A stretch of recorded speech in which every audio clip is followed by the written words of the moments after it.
Illinois forward? Would we see our economy improve if something like that happened?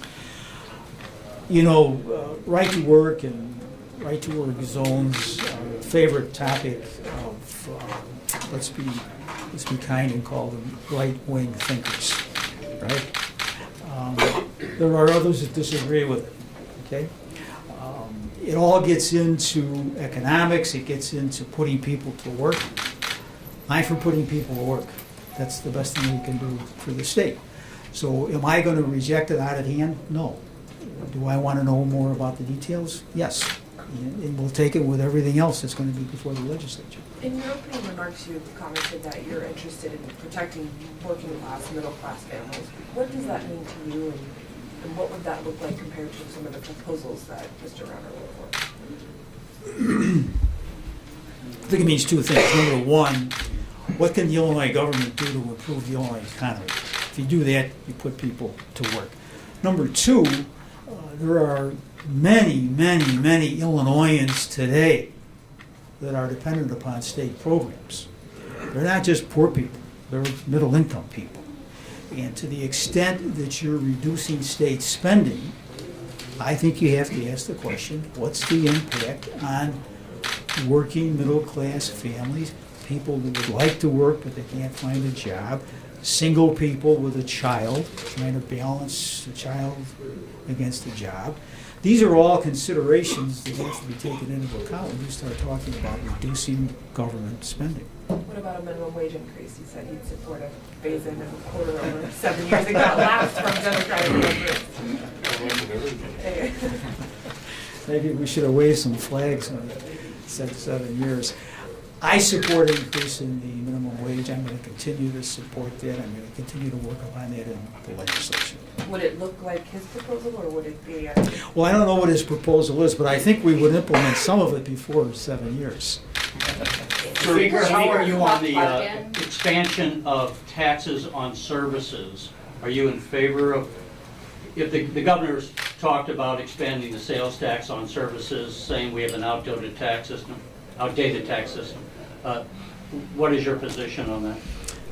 That's where you get to negotiations. That's where you get to the question, are there 60 people that will vote for more revenue for the state? Personally, I would be prepared to vote for a sales tax increase, for sales taxes or other taxes on services. It's all part of the negotiations. But I would say to the other side, if you want to find 60 votes in the House, there's a lot of people in the House that would like to vote for an extension of the income tax increase. That's just the reality. And again, we're back to the elimination of the budget deficits. In the current budget, and the next one, and the one after that. My judgment is to eliminate those deficits, you need some new revenue. So now you're at the negotiating table talking about taxes, what tax can you support, what tax do you not want to support. There's a lot that goes into it, and I think that everybody would be well advised to keep an open mind on what they're prepared to support.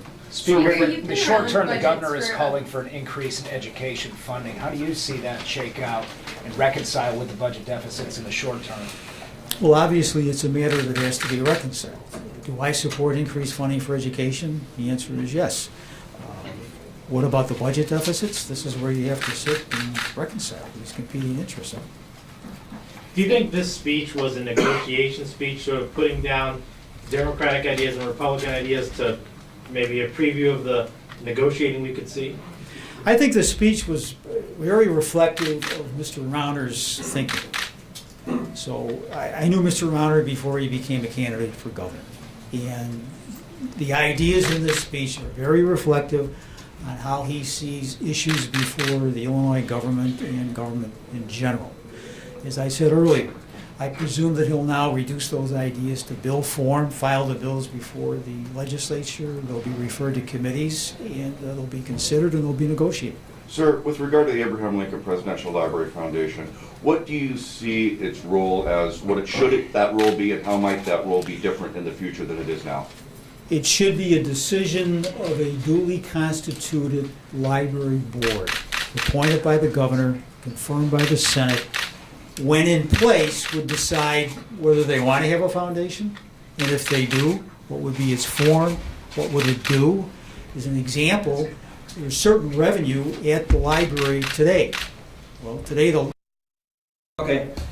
Thank you. Thank you.